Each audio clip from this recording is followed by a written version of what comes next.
It's a slightly grey, slightly grim, almost British summery kind of day in the winelands, but that's no reason not to be at Plaisir, which in just a few years under the stewardship of Rose Jordaan is starting to get a lot of its luster back as one of South Africa's grand wine estates. Welcome to Dan Really Likes Wine, presented by Norman Goodfellows, and welcome to a week in which I go all Italian and hang out with one of the great Burgundian producers of South African wine. But before I tell you where we're going on the show, a little bit more about this particular spot. You might recall when they did the relaunch of Plaisir de Marle, as it was with Distel, to Plaisir, owned by Michael and Rose Jordaan, that we were down. I was hosting the launch, and there was a grand plan to change around and lift the fortunes of an estate that, while huge and with a great name and a great legacy in South African wine, possibly wasn't at its very peak. Well, that has changed. Rose and her team have taken out a huge number of vines, the underperforming vines, the diseased vines, and in a property of about 970 hectares, that's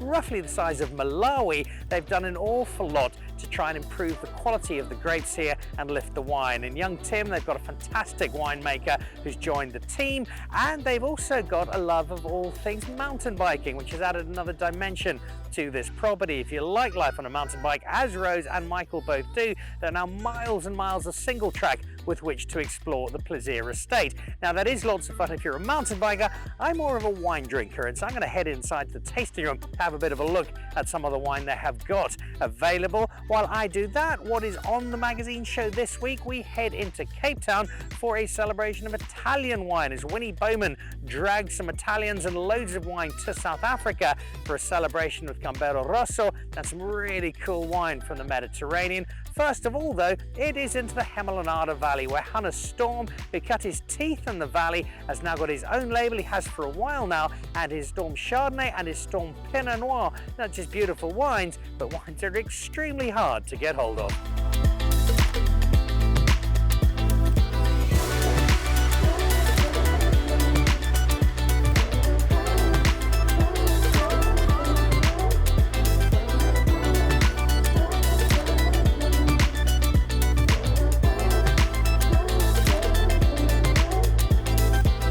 For me, there is nowhere quite like the vineyard itself to really get the joy of a glass of wine. Trying it in and amongst the vines which have produced previous vintages is almost the very best way to have a glass of wine. The only way better is if the magician responsible for that wine just happens to be sharing a glass with you. And here is the magician responsible for this particular wine, the Ridge in Hemelanada Valley. On a glorious day, the Ridge is also the name of the wine, which is made by Hannes Storm. Hannes, lovely to see you. Dan, cheers. It's always good to see you in the valley amongst the vineyards.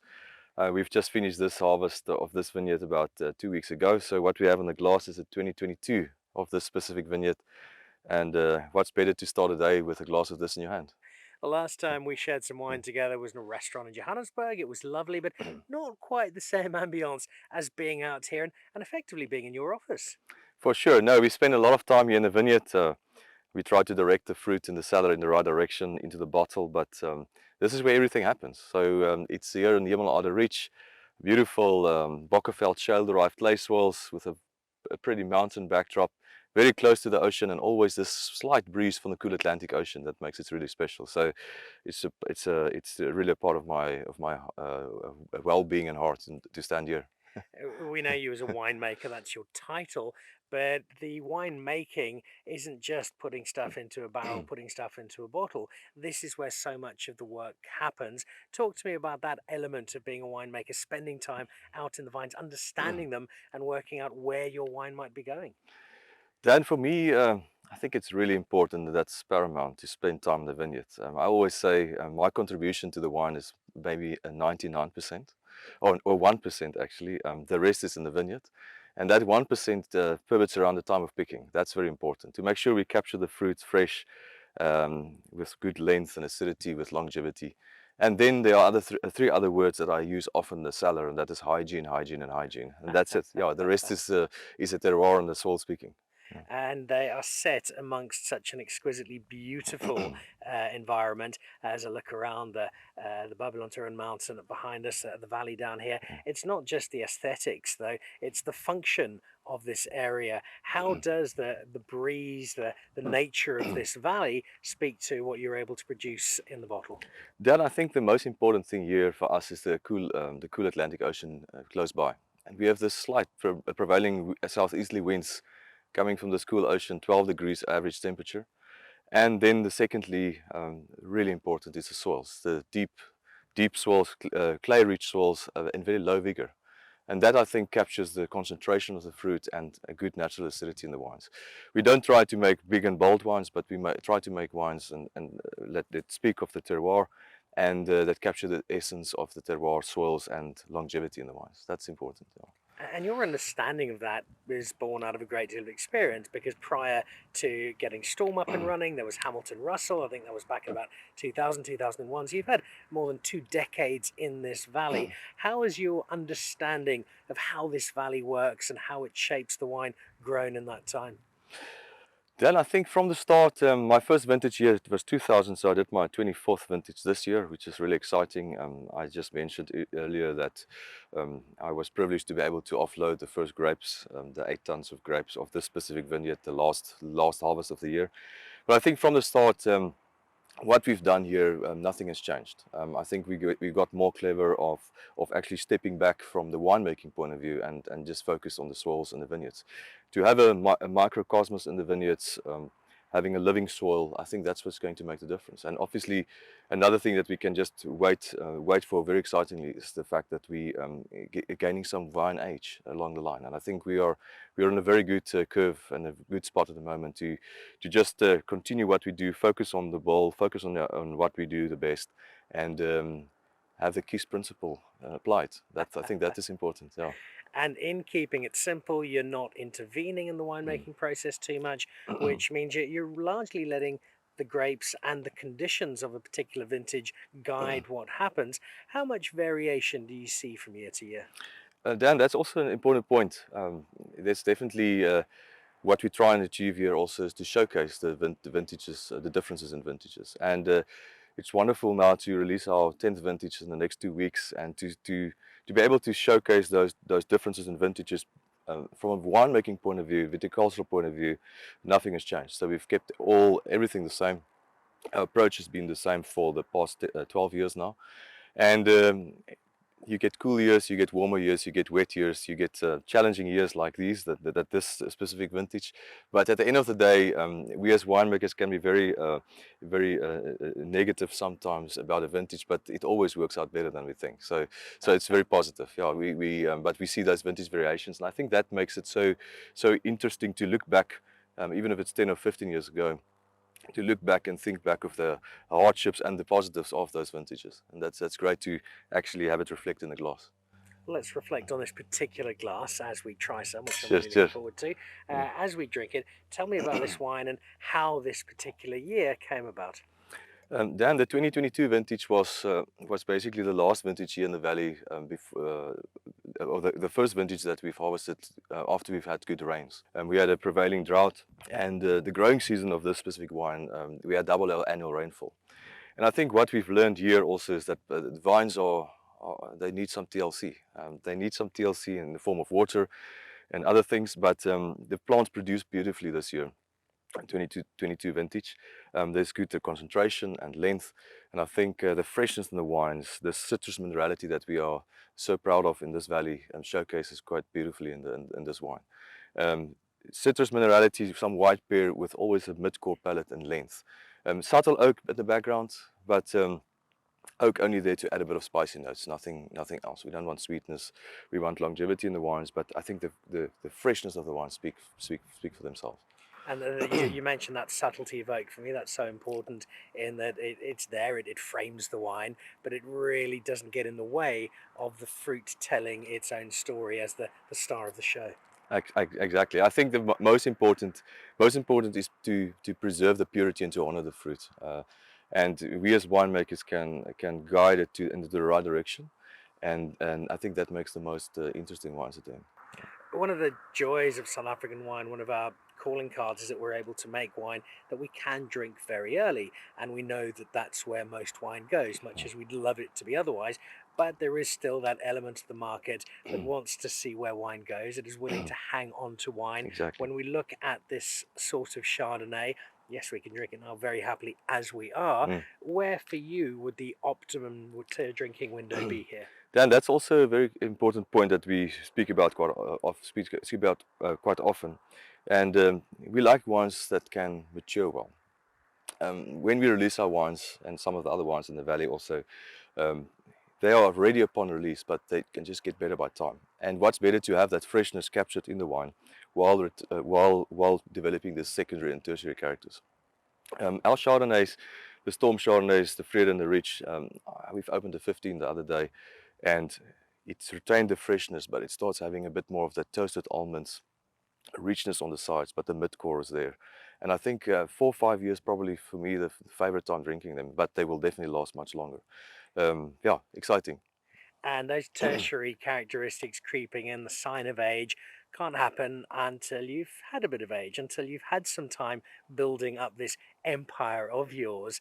When you look back now, you're able to tell a story that goes back a few years. How proud are you of what Storm has achieved from when you set out on your own? And Dan, yeah, no, it's been a fantastic journey. There's such a lot of positive events along the more than 2 decades now, and 24 years in the valley makes you proud of actually sticking it out here. I think we must just carry on what we do, and that is the most important part of it. But no, it's a proud event, and you can see this bit of grey hair along the lines, but it's the best place to be. And I think what we do here is really Pinot Noir and Chardonnay. It's such a beautiful environment to grow these cultivars in. Yeah.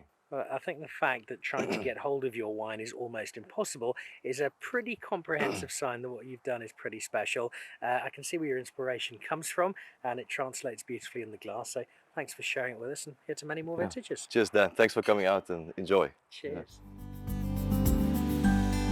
Well, the wines of Hannes Storm, and I love his story, and it's such an unaffected, such a down-to-earth story.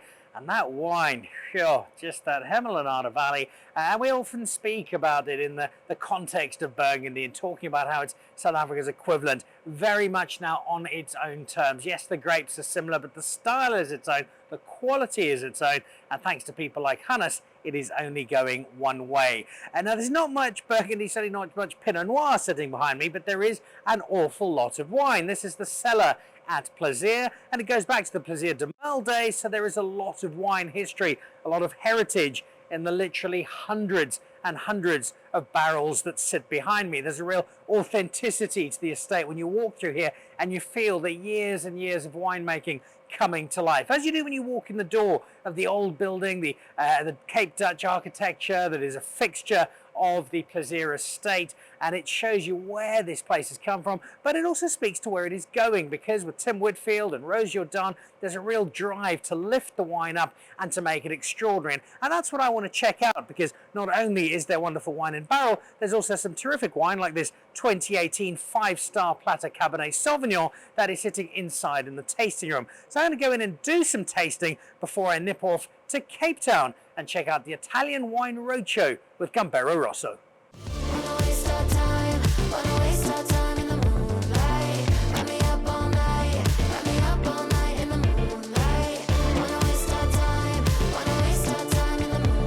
I have your Grand Plaisir 2017.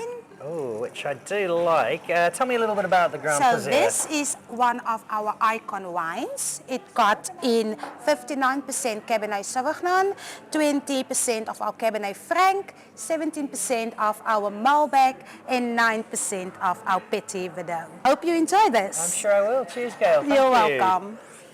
Now, I've had a bit of this, not this vintage. The last one I had of this was actually going back to about 2007. So, This is younger, but it's still full of that broad, rich Bordeaux blend delight that Stellenbosch embraces and does so well. But you can also taste it's still got that tannin that's just peaking a touch. It certainly doesn't take away from the wine, but it does tell you that the journey this wine to take has got some way to go. I'm not going anywhere, at least not physically, but the show is going over to Cape Town to take in some Italy as we say goodbye to this part of the Cape and instead try out some wine at the Italian Fine Wine Roadshow with Gambero Rosso. I meet some really cool Italians and drink some equally cool wine. I just wanna have fun, turn around now, turn around now. I just wanna have fun, turn around now, turn around now. It's a perfect blue-skied afternoon in Cape Town, looking out over the water, the waterfront, the Table Bay Hotel to one side, the stadium to the other. It's a perfect day to be outdoors, but I'm not planning to. I'm heading inside because sitting inside is some of the best Italian wine in the world. It's the Italian Wine Showcase that was last in South Africa 6 years ago and returns today to celebrate Italian wine, celebrate Italian food, and give me a lesson on a country I'll be visiting a little later this year. Just wanna have fun, turn around, turn around, yes, yes. I just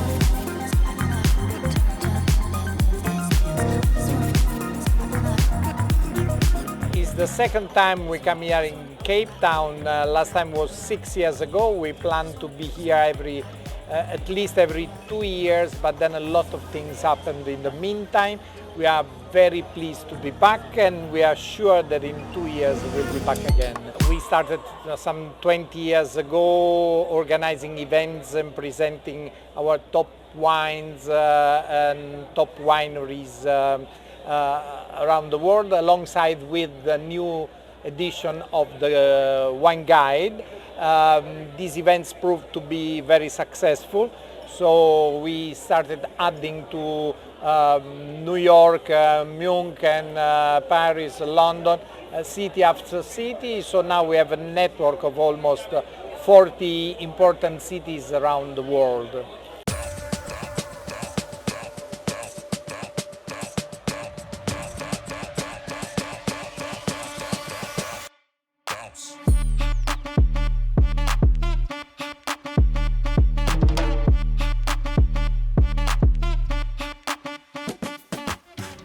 Ask absolutely anybody about their favorite Italian restaurant and they'll immediately come out with some local neighborhood spot run by a 112-year-old Sicilian that probably isn't terribly well known to SARS and makes recipes that have been passed down for 15 generations. With one exception, ask anybody in Cape Town and there's a pretty good chance they'll point you to Kirom and to 95, which has been run by a guy called Giorgio, who today, quite rightly, is celebrating a rather special award. Giorgio, congratulations. Thank you. It's no surprise, but it's still lovely to get this sort of recognition. Always, when you get something like that. After where we come from, particularly, that we didn't see much and not many satisfaction. So we back on business and get an award is always great. Yeah, for myself and my staff particularly, it's very motivating. You did something quite special with 95. For many South Africans, Italian food was a pizza or a pasta dish. Lasagna. And that was pretty much it, wasn't it? But you've taken us into whole new areas of Italian cuisine. Since I opened, I try to remove the stereotype of pizza and spaghetti. First with a different environment, a beautiful restaurant with a fine dining experience. And it's been an immediate success, I have to say, because people were probably ready and expecting something new. And since then, we've been here. We're still doing good business. Between my 95 parks that has been award today, and my carne resta, my meat resta, that are also fully Italian. I've had many meals at both restaurants, almost always though with South African wine. We're celebrating wine from a different part of the world, from your home. What's your take on Italian wine and where Italian wine is today? It's growing very much. South Africans love Italian wine. Obviously, they know the most famous variety of the Chianti has always been the must, and Pinot Grigio, and very few like Montepulciano d'Abruzzo. But we have couple of thousand variety, and we have also access to much more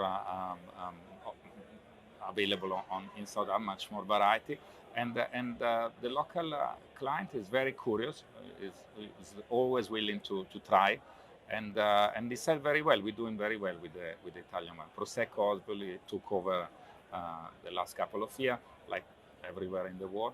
So people like because it's very light, it's a little bit sweet. That South Africa like that.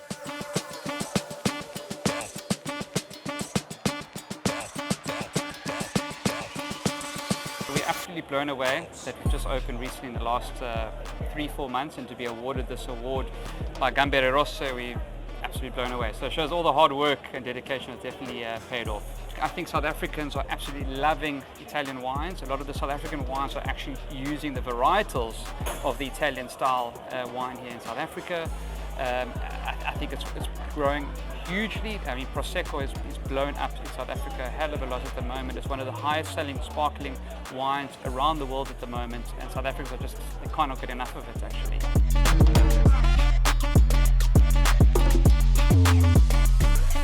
So a little later this year, I will be off to Italy, and my trip is going to be fabulous because the man next to me has arranged absolutely everything. Not only is he incredibly influential, but he also happens to be from the part of Italy I'm going to, and a very happy man today, Mr. Consul General, because this is a wonderful celebration of Italy. Thank you. Indeed it is.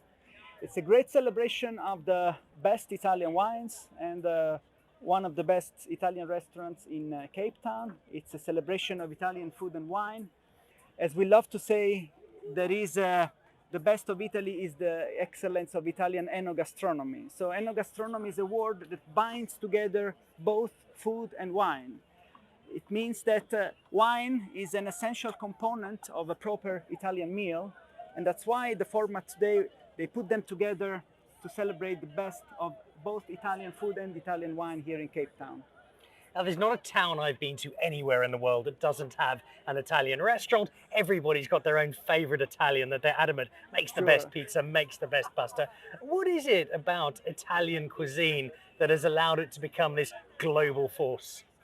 Well, I think it's something that encompasses our culture. It's, of course, the Mediterranean diet, which is not just a way of eating or cooking, it's really a way of life. It's basically made of cereals, and it's scientifically proven that it's also healthy and it's also good for our health. And this is why we are very proud to promote it all over the world. And our restaurants actually are excellent ambassadors of Italian food and wine all over the world. As is the Italian wine that we drink, and I've drunk much of it in many, many different countries.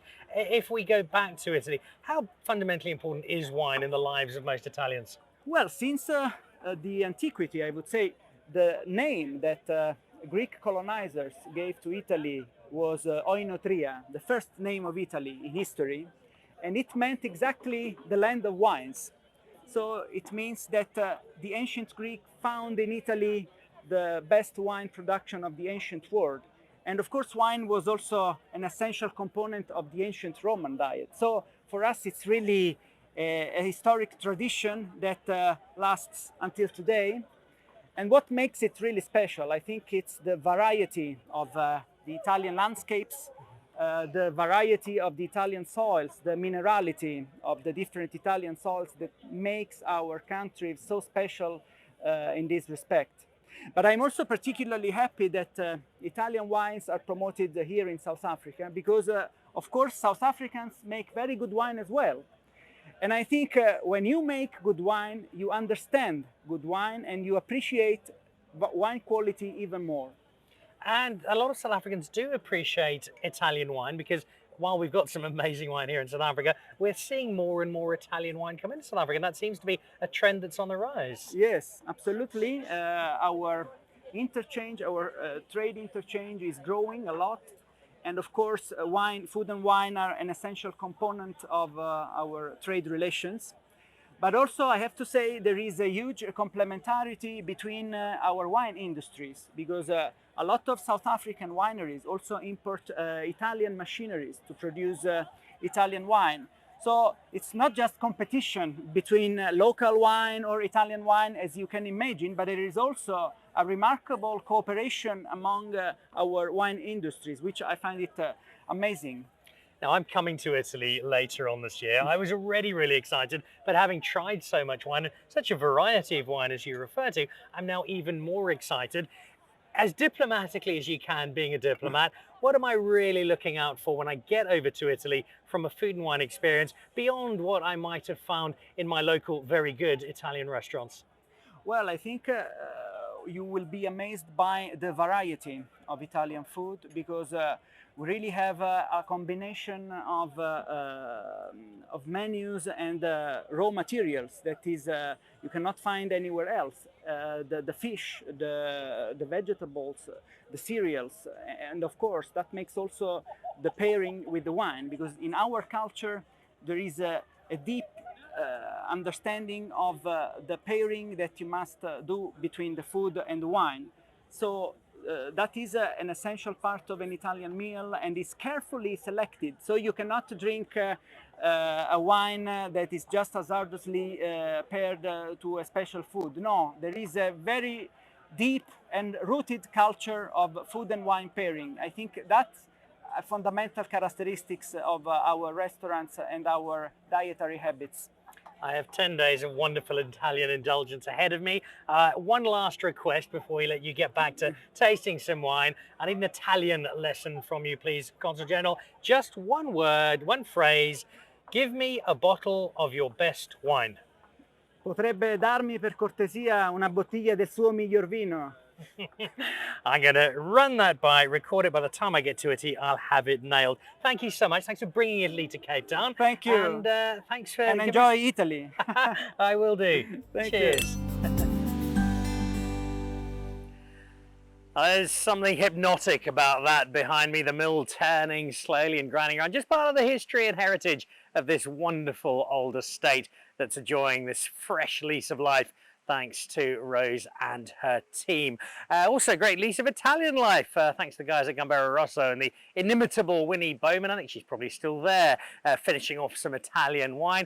It did two things for me. It opened my eyes to a lot of Italian wine, but it was also a reminder of how good South African wine was. Here was some of the greatest Mediterranean wine, greatest European wine coming into South Africa. And yes, there was some really good stuff we drank, but there wasn't anything to say, oh gee, I wish we could make wine as well as this. It was another quiet endorsement of South African wine, while also telling you that Italy makes some pretty good stuff as well. South Africa, well, we've seen today, making some lovely wine with Plaisir, a good example. Not just the wine, not just the mountain biking I referred to earlier, or the wine tasting you saw inside. They've also got a market here that's full of food, full of energy, and full of some pretty cool discoveries, some great pizza, although obviously an athlete like myself would stick to the salad and a couple of glasses of wine. This 2013 Cabernet Sauvignon, you'd have to ask for very nicely, but if you ask for the 18, it is 5-star platter, and it's available in Magnum. And Magnum is just such a wonderfully regal way of presenting and drinking wine. In fact, I might just have one more glass before we wrap up here. I'll leave you from Plaisir on a slightly cool day where a glass of white wine is doing great things for me. Big thanks to the team at Gambero Rosso and the Italian Wine Roadshow, as well as Hannah Storm for the hospitality out in the Hemelanada Valley. This is Dan Really Likes Wine with Norman Goodfellows from Plaisir. We'll see you next week. Goodbye.